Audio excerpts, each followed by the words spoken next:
The Lion, the Witch, and the Wardrobe by C.S. Lewis. Chapter 1. Lucy looks into a wardrobe. Once there were 4 children, whose names were Peter, Susan, Edmund, and Lucy. This story is about something that happened to them when they were sent away from London during the war because of the air raids. They were sent to the house of an old professor, who lived in the heart of the country, 10 miles from the nearest railway station and 2 miles from the nearest post office. He had no wife, and lived in a very large house, with a housekeeper called Mrs. Macready, and 3 servants. Their names were Ivy, Margaret, and Betty, but they do not come into the story much. He himself was a very old man, with shaggy white hair, which grew over most of his face as well as on his head, and they liked him almost at once. But on the first evening, when he came out to meet them at the front door, he was so odd-looking that Lucy, who was the youngest, was a little afraid of him, and Edmund, who was the next youngest, wanted to laugh, and had to keep on pretending he was blowing his nose to hide it. As soon as they had said good night to the professor and gone upstairs on the first night, the boys came into the girls' room, and they all talked it over. "We've fallen on our feet, and no mistake," said Peter. "This is going to be perfectly splendid. That old chap will let us do anything we like." "I think he's an old dear," said Susan. "Oh, come off it," said Edmund, who was tired and pretending not to be tired, which always made him bad-tempered. "Don't go on talking like that." "Like what?" said Susan. "And anyway, isn't it time you were in bed?" "Trying to talk like mother," said Edmund. "And who are you to say when I'm to go to bed? Go to bed yourself." "Hadn't we all better go to bed?" said Lucy. "There's sure to be a row if we're heard talking here." "No, there won't," said Peter. "I tell you, this is the sort of house where no one's going to mind what we do. Anyway, they won't hear us. It's about 10 minutes' walk from here, down to that dining-room, and any amount of stairs and passages in between." "What's that noise?" said Lucy suddenly. It was a far larger house than she had ever been in before, and the thought of all those long passages and rows of doors leading into empty rooms was beginning to make her feel a little creepy. "It's only a bird, silly," said Edmund. "It's an owl," said Peter. "This is going to be a wonderful place for birds. I shall go to bed now. I say, let's go and explore tomorrow. You might find anything in a place like this. Did you see those mountains as we came along, and the woods?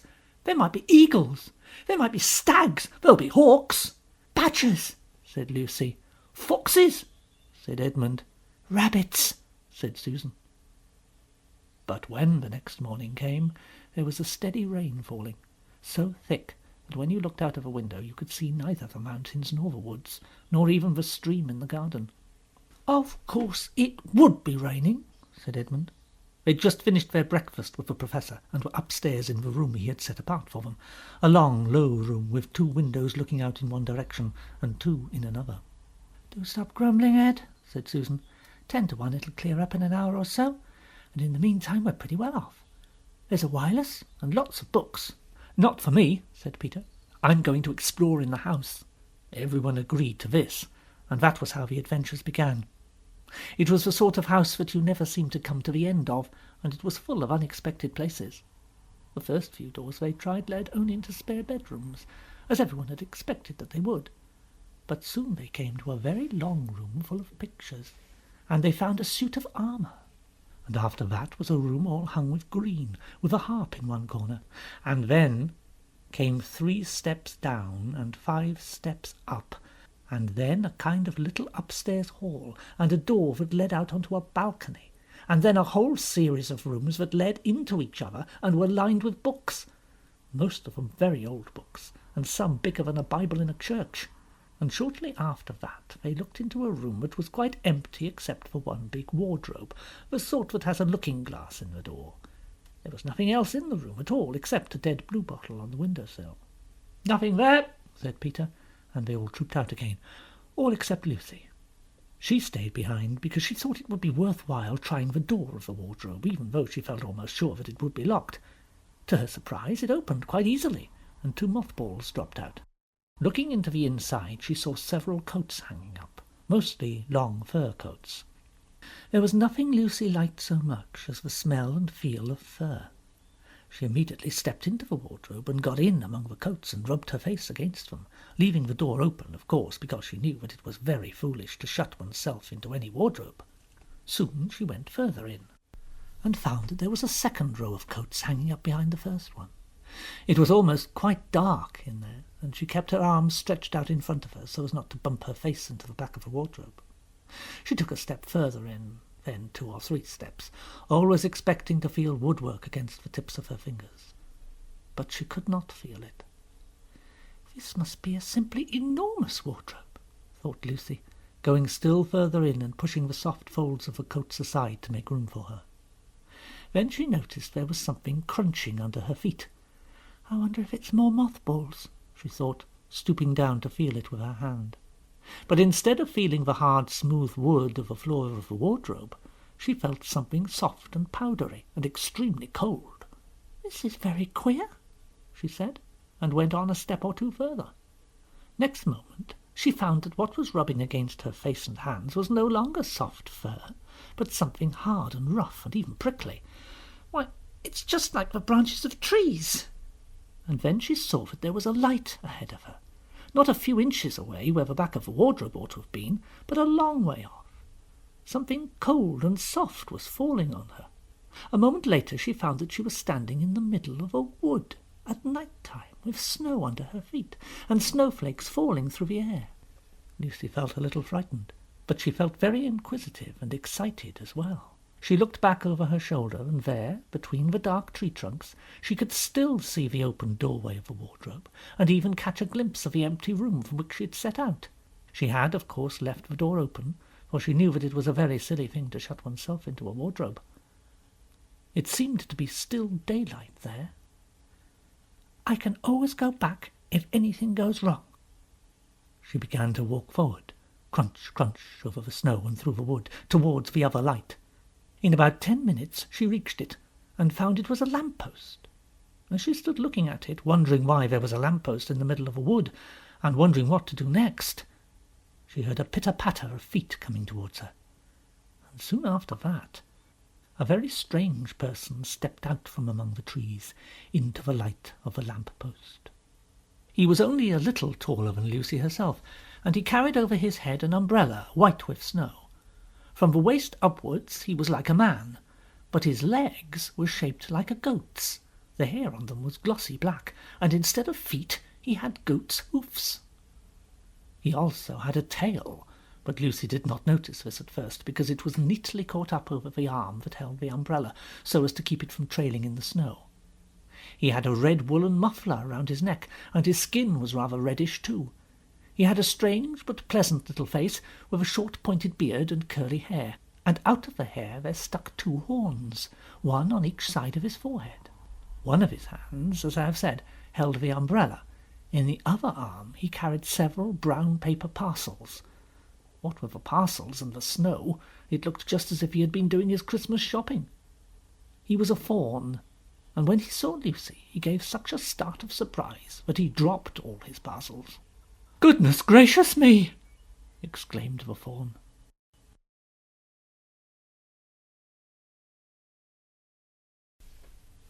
Chapter 2. What Lucy Found There. "Good evening." But the fawn was so busy picking up its parcels that at first it did not reply. When it had finished, it made her a little bow. "Good evening, good evening. Excuse me, I don't want to be inquisitive, but should I be right in thinking that you are a daughter of Eve?" "My name's Lucy," said she, not quite understanding him. "But you are, forgive me, you are what they call a girl?" "Of course I'm a girl. You are in fact human?" "Of course I'm human," said Lucy, still a little puzzled. To be sure. How stupid of me. But I've never seen a son of Adam or a daughter of Eve before. I am delighted, that is to say—" And then it stopped, as if it had been going to say something it had not intended, but had remembered in time. Delighted. Allow me to introduce myself. My name is Tumnus." "I'm very pleased to meet you, Mr. Tumnus." "And may I ask, O Lucy, daughter of Eve, how you have come into Narnia?" "Narnia? What's that?" "This is the land of Narnia, where we are now. all that lies between the lamp-post and the great castle of Cape Paravel on the eastern sea. And you have come from the wild woods of the west? I got in through the wardrobe in the spare room. Ah! If only I had worked harder at geography when I was a little fawn, I should no doubt know all about those strange countries. It's too late now.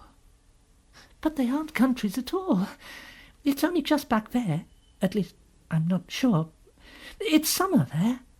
Meanwhile, it is winter in Narnia, and has been for ever so long, and we shall both catch cold if we stand here talking in the snow. Daughter of Eve from the far land of Spare where eternal summer reigns around the bright city of Wardrobe. How would it be if you came and had tea with me? Thank you very much, Mr. Tumnus, but I was wondering whether I ought to be getting back. It's only just round the corner, and there'll be a roaring fire, and toast, and sardines, and cake. Well, it's very kind of you, said Lucy, but I shan't be able to stay long. If you will take my arm, daughter of Eve, said Mr. Tumnus, I shall be able to hold the umbrella over both of us. That's the way. Now, off we go. And so Lucy found herself walking through the wood, arm in arm with this strange creature, as if they'd known each other all their lives. They had not gone far before they came to a place where the ground became rough, and there were rocks all about, and little hills up and little hills down. At the bottom of one small valley, Mr. Tumnus turned suddenly aside, as if he were going to walk straight into an unusually large rock. But at the last moment Lucy found he was leading her to the entrance of a cave. As soon as they were inside, she found herself blinking in the light of a wood fire. Then Mr. Tumnus stooped and took a flaming piece of wood out of the fire with a neat little pair of tongs, and lit a lamp. "Now we shan't be long," he said, and immediately put a kettle on. Lucy thought she'd never been in a nicer place. It was a little, dry, clean cave of reddish stone, with a carpet on the floor, and 2 little chairs. "One for me, and one for a friend," and a table and a dresser and a mantelpiece over the fire, and above that a picture of an old faun with a grey beard. In one corner there was a door, which Lucy thought must lead to Mr. Tumnus's bedroom, and on one wall there was a shelf of books. Lucy looked at them while he was setting out the tea things.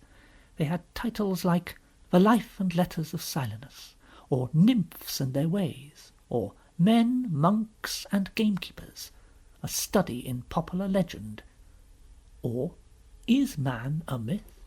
Now, daughter of Eve. And really it was a wonderful tea.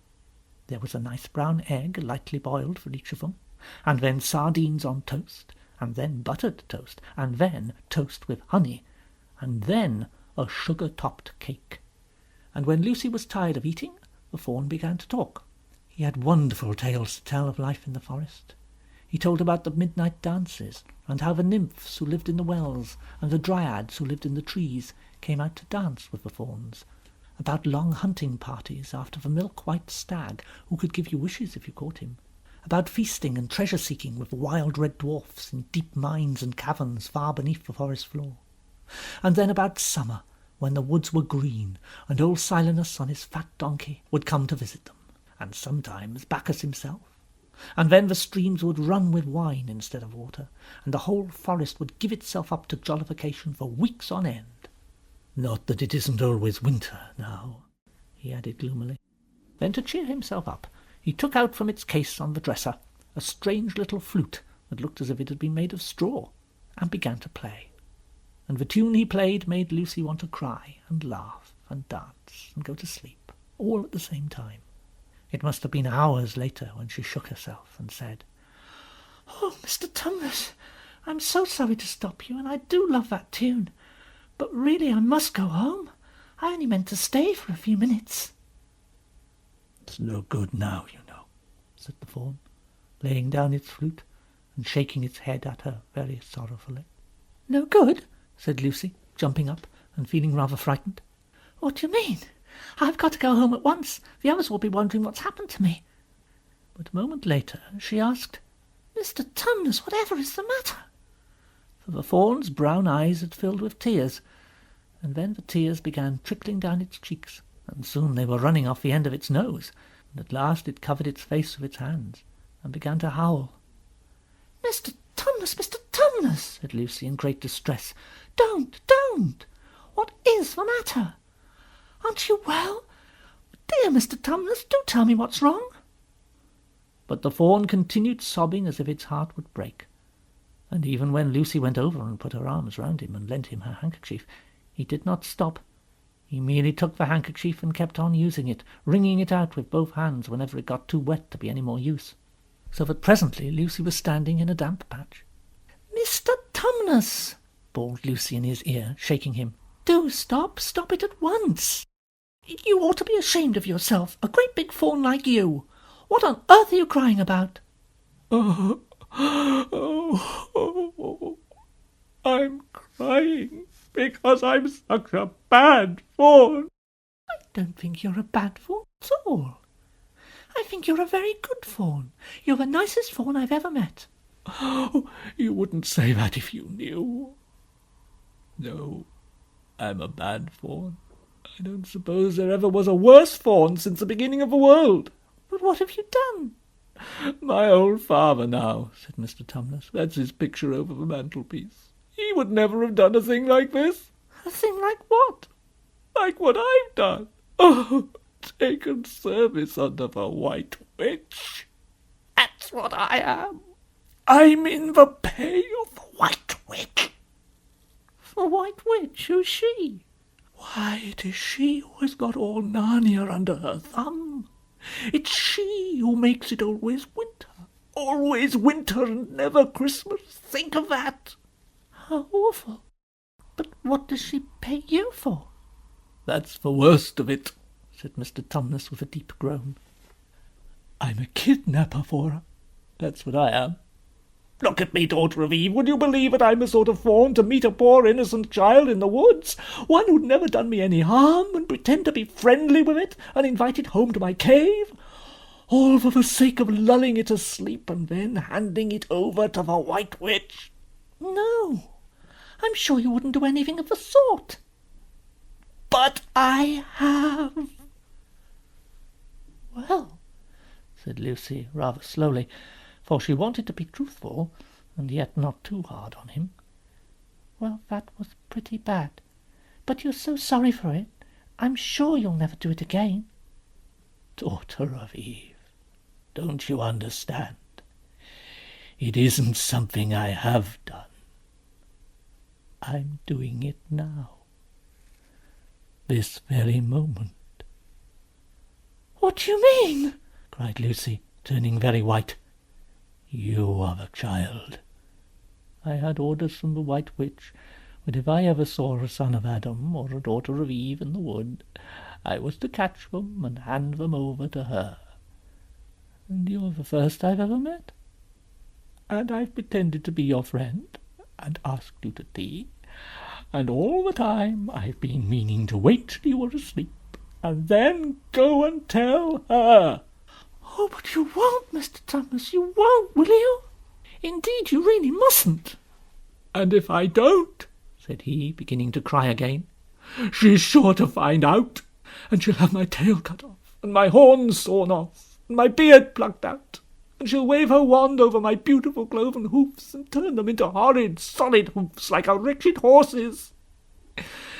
And if she is extra and specially angry, she'll turn me into stone, and I shall only be a statue of a fawn in her horrible house until the 4 thrones at Cape Paravel are filled, and goodness knows when that will happen, or whether it will ever happen at all." "I'm sorry, Mr. Tumnus, but please let me go home." "Of course I will. Of course I've got to. I see that now. I hadn't known what humans were like before I met you. Of course I can't give you up to the witch, not now that I know you. But you must be off at once. I'll see you back to the lamppost. I suppose you can find your own way back from there to spare room and wardrobe?" "I'm sure I can." "We must go as quietly as we can. The whole wood is full of her spies. Even some of the trees are on her side." They both got up and left the tea things on the table, and Mr. Tumnus once more put up his umbrella and gave Lucy his arm, and they went out into the snow. The journey back was not at all like the journey to the Fawn's cave. They stole along as quickly as they could, without speaking a word, and Mr. Tumnus kept to the darkest places. Lucy was relieved when they reached the lamppost again. "Do you know your way from here, daughter of Eve?" Lucy looked very hard between the trees, and could just see in the distance a patch of light that looked like daylight. "Yes, I can see the wardrobe door." "Then be off home as quick as you can. Can you ever forgive me for what I meant to do?" "Why, of course I can," said Lucy, shaking him heartily by the hand. "And I do hope you won't get into dreadful trouble on my account." "Farewell, daughter of Eve. Perhaps I may keep the handkerchief." "Oh, rather," said Lucy, and then ran towards the far-off patch of daylight as quickly as her legs would carry her, and presently, instead of rough branches brushing past her, she felt coats, and instead of crunching snow under her feet, she felt wooden boards, and all at once she found herself jumping out of a wardrobe into the same empty room from which the whole adventure had started. She shut the wardrobe door tightly behind her and looked around, panting for breath. It was still raining, and she could hear the voices of the others in the passage. "I'm here! I'm here!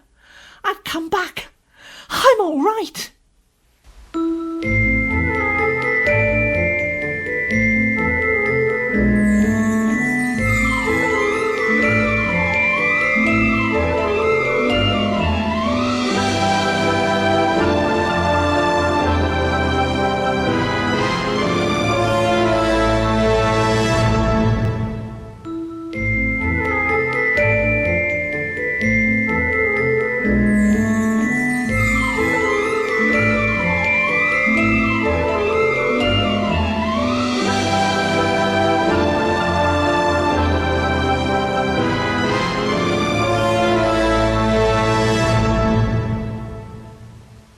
Chapter 3. Edmund and the Wardrobe. Lucy ran out of the empty room into the passage and found the other three. "It's all right! I've come back!" "What on earth are you talking about, Lucy?" asked Susan.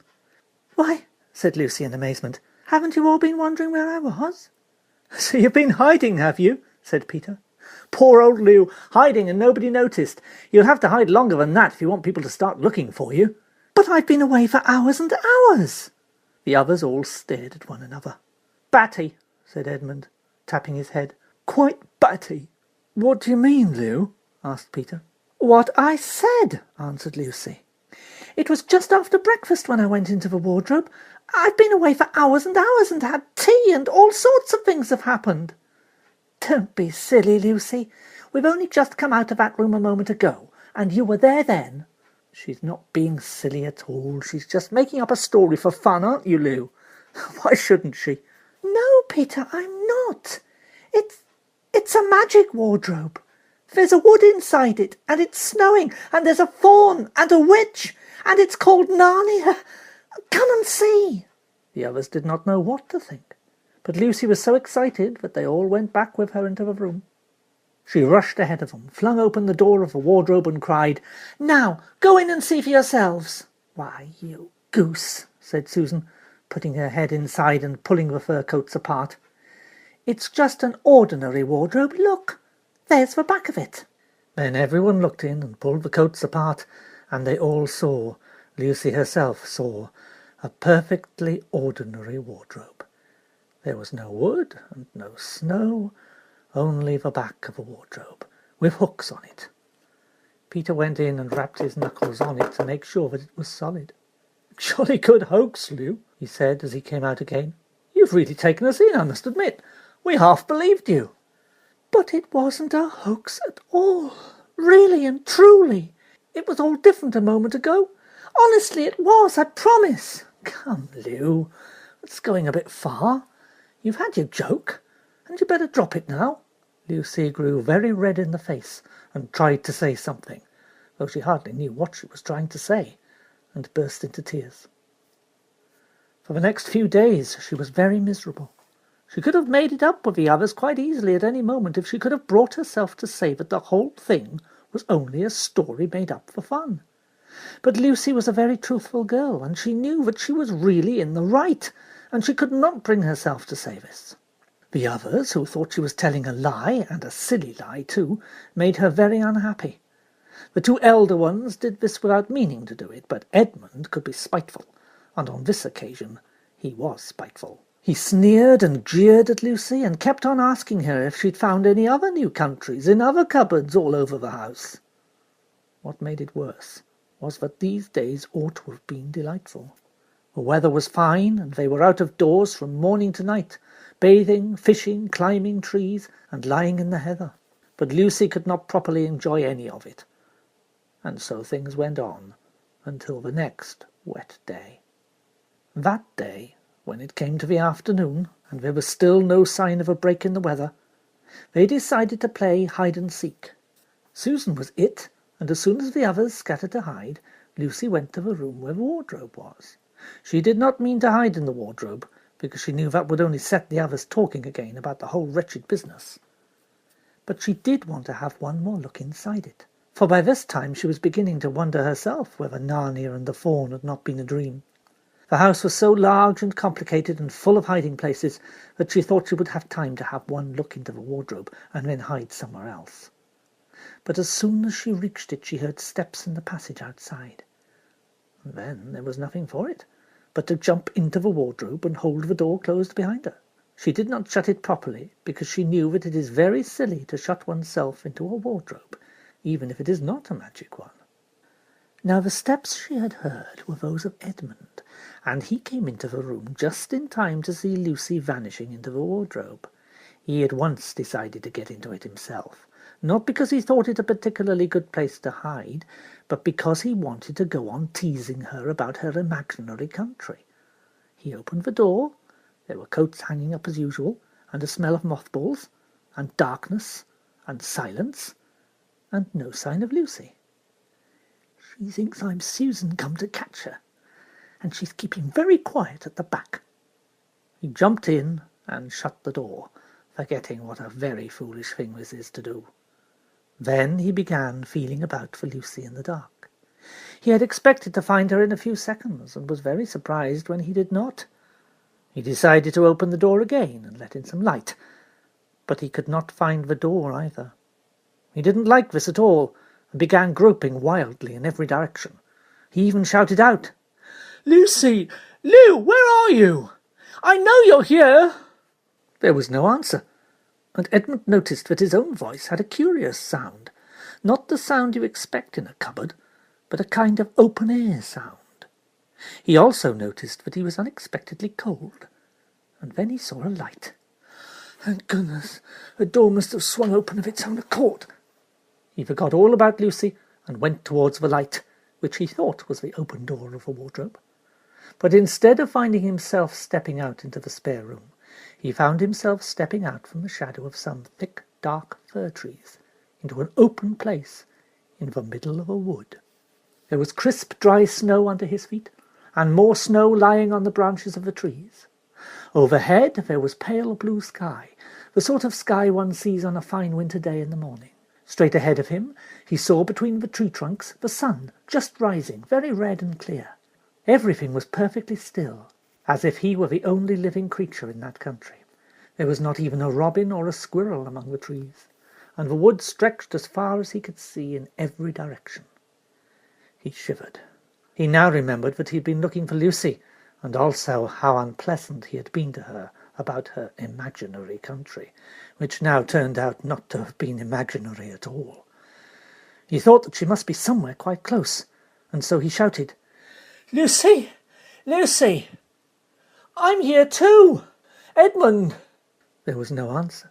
"She's angry about all the things I've been saying lately," thought Edmund, and though he did not like to admit that he had been wrong, he also did not much like being alone in this strange, cold, quiet place. So he shouted again, "I say, Lou, I'm sorry I didn't believe you. I see now you were right all along. Do come out. Make it, Pax." Still there was no answer. "Just like a girl, sulking somewhere and won't accept an apology." He looked round again, and decided he did not much like this place, and had almost made up his mind to go home, when he heard, very far off in the wood, a sound of bells. He listened, and the sound came nearer and nearer, and at last there swept into sight a sledge drawn by 2 reindeer. The reindeer were about the size of Shetland ponies, and their hair was so white that even the snow hardly looked white compared with them. Their branching horns were gilded and shone like something on fire when the sunrise caught them. Their harness was of scarlet leather and covered with bells.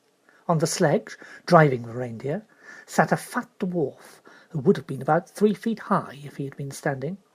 He was dressed in polar bear's fur, and on his head he wore a red hood with a long gold tassel hanging down from its point. His huge beard covered his knees and served him instead of a rug. But behind him, on a much higher seat, in the middle of the sledge, sat a very different person. A great lady, taller than any woman that Edmund had ever seen. She also was covered in white fur up to her throat, and held a long, straight golden wand in her right hand, and wore a golden crown on her head.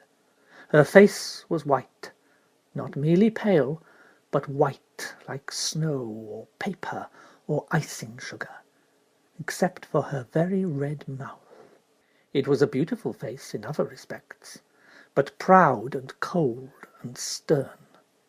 The sledge was a fine sight as it came sweeping towards Edmund, with the bells jingling and the dwarf cracking his whip and the snow flying up on each side of it. "Stop!" said the lady, and the dwarf pulled the reindeer up so sharply that they almost sat down. Then they recovered themselves and stood champing their bits and blowing. In the frosty air the breath coming out of their nostrils looked like smoke. "And what, pray, are you?" said the lady, looking hard at Edmund. My name's Edmund," said Edmund rather awkwardly. He did not like the way she looked at him. The lady frowned. "Is that how you address a queen?" she asked, looking sterner than ever. "I beg your pardon, your majesty. I didn't know," said Edmund. "Not know the Queen of Narnia? Ha! You shall know us better hereafter. But I repeat, what are you?" "Please, your majesty, I don't know what you mean. I'm at school. At least I was. It's the holidays now." Chapter 4. Turkish Delight. "But what are you?" said the queen again. "Are you a great overgrown dwarf that has cut off its beard?" "No, your majesty, I never had a beard. I'm a boy." "A boy? Do you mean you are a son of Adam?" Edmund stood still, saying nothing. He was too confused by this time to understand what the question meant. "I see you are an idiot, whatever else you may be. Answer me once and for all, or I shall lose my patience. Are you human?" "Yes, your majesty." "And how, pray, did you come to enter my dominions?" "Please, your majesty, I came in through a wardrobe." "A wardrobe? What do you mean?" I opened a door and just found myself here, your majesty." "Ah," said the queen, speaking more to herself than to him. "A door from the world of men. I have heard of such things. This may wreck all. But he's only one, and he is easily dealt with." As she spoke these words, she rose from her seat and looked Edmund full in the face, her eyes flaming. At the same moment she raised her wand. Edmund felt sure that she was going to do something dreadful, but he seemed unable to move. Then, just as he gave himself up for lost, she appeared to change her mind. "My poor child, how cold you look. Come and sit with me here on the sledge, and I will put my mantle round you, and we will talk."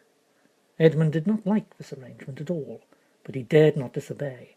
He stepped onto the sledge and sat at her feet, and she put a fold of her fur mantle round him and tucked it well in.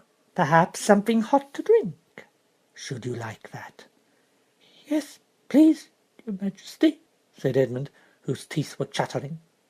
The queen took from somewhere among her wrappings a very small bottle, which looked as though it were made of copper. Then, holding out her arm, she let one drop fall from it on the snow beside the sledge. Edmund saw the drop for a second in mid-air, shining like a diamond. but the moment it touched the snow, there was a hissing sound, and there stood a jewelled cup full of something that steamed. The dwarf immediately took this and handed it to Edmund, with a bow and a smile. Not a very nice smile. Edmund felt much better as he began to sip the hot drink. It was something he'd never tasted before, very sweet and foamy and creamy, and it warmed him right down to his toes. "It is dull, son of Adam, to drink without eating. What would you like best to eat?" "Turkish delight, please, your majesty." The queen let another drop fall from her bottle onto the snow, and instantly there appeared a round box tied with green silk ribbon, which, when opened, turned out to contain several pounds of the best Turkish delight. Each piece was sweet and light to the very centre, and Edmund had never tasted anything more delicious. He was quite warm now, and very comfortable. While he was eating, the queen kept asking him questions. At first Edmund tried to remember that it was rude to speak with one's mouth full, but soon he forgot about this, and thought only of trying to shovel down as much Turkish delight as he could. And the more he ate, the more he wanted to eat, and he never asked himself why the queen should be so inquisitive. She got him to tell her that he had one brother and 2 sisters, and that one of his sisters had already been in Narnia and had met a faun there, and that no one except himself and his brother and his sisters knew anything about Narnia. She seemed especially interested in the fact that there were 4 of them, and kept on coming back to it. "You are sure there are just 4 of you? 2 sons of Adam and 2 daughters of Eve, neither more nor less?" And Edmund, with his mouth full of Turkish delight, kept on saying, "Yeah, I told her that before," and forgetting to call her Your Majesty. But she didn't seem to mind now. At last the Turkish delight was all finished, and Edmund was looking very hard at the empty box, and wishing that she would ask him whether he would like some more. Probably the queen knew quite well what he was thinking, for she knew, though Edmund did not, that this was enchanted Turkish delight, and that anyone who had once tasted it would want more and more of it, and would, even if they were allowed, go on eating it till they killed themselves. But she did not offer him any more. Instead she said to him, "Son of Adam, I should so much like to see your brother and your 2 sisters. Will you bring them to see me?" "I'll try," said Edmund, still looking at the empty box. "Because if you did come again, bringing them with you, of course, I'd be able to give you some more Turkish delight. I can't do it now, the magic will only work once. In my own house it would be another matter. Why can't we go to your house now?" When he had first got onto the sledge, he had been afraid that she might drive away with him to some unknown place from which he would not be able to get back, but he'd forgotten about that fear now. "It is a lovely place, my house. I'm sure you would like it. There are whole rooms full of Turkish delight, and what's more, I have no children of my own. I want a nice boy whom I could bring up as a prince, and who would be king of Narnia when I am gone. While he was prince, he would wear a gold crown and eat Turkish delight all day long. And you are much the cleverest and handsomest young man I've ever met. I think I would like to make you the prince, some day, when you bring the others to visit me." "Why not now?" said Edmund. His face had become very red, and his mouth and fingers were sticky. He did not look either clever or handsome, whatever the queen might say. "Oh, but if I took you there now, I shouldn't see your brother and your sisters. I very much want to know your charming relations. You are to be the prince, and, later on, the king. That is understood. But you must have courtiers and nobles. I will make your brother a duke and your sisters duchesses." "Well, there's nothing special about them. And anyway, I could always bring them some other time." "Ah, but once you were in my house, you might forget all about them. You would be enjoying yourself so much that you wouldn't want the bother of going back to fetch them. No, you must go back to your own country now, and come to me another day, with them. Do you understand? It's no good coming without them." "But I don't even know the way back to my own country." That's easy. Do you see that lamp? She pointed with her wand, and Edmund turned and saw the same lamp-post under which Lucy had met the fawn. Straight on beyond that is the way to the world of men. And now, look the other way.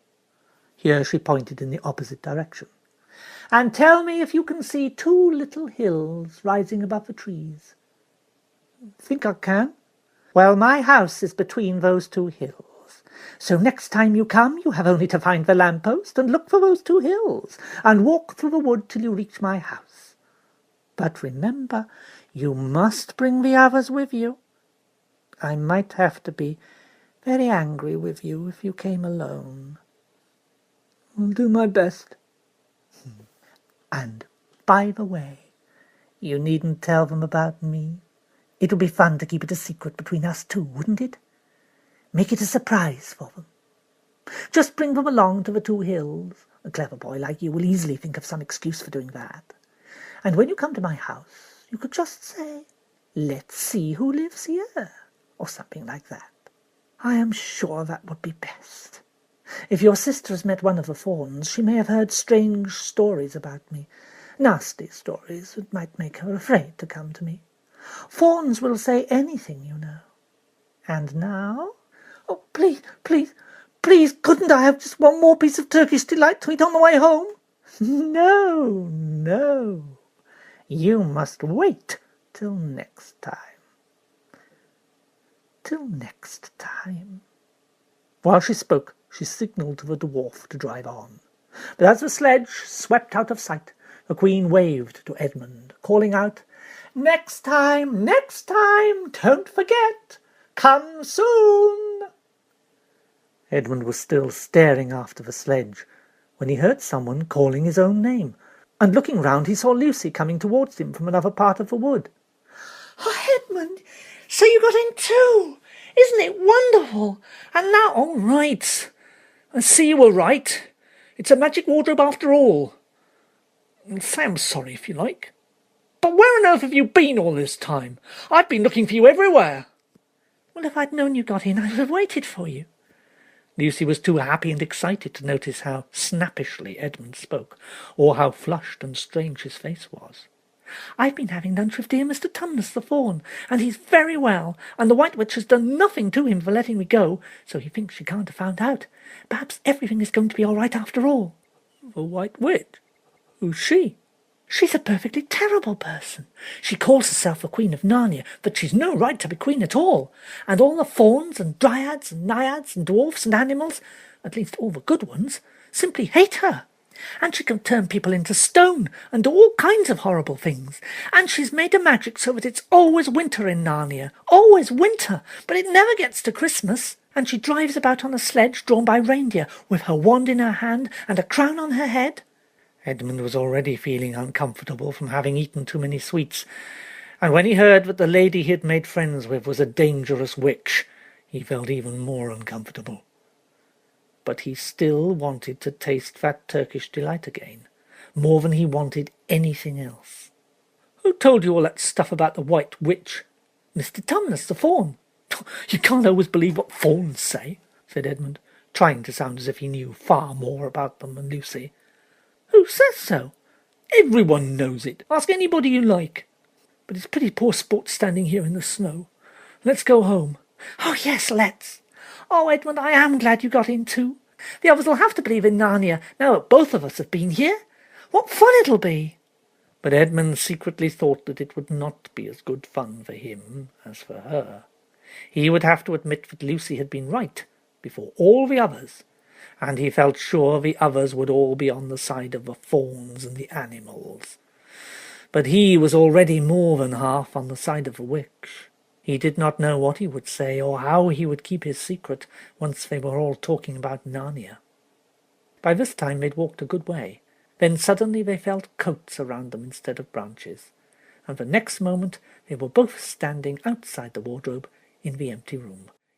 "I say," said Lucy, "you do look awful, Edmund. Don't you feel well?" "I'm all right," said Edmund. But this was not true. He was feeling very sick. "Come on, then," said Lucy. "Let's find the others. What a lot of adventures we shall have, now that we're all in it together."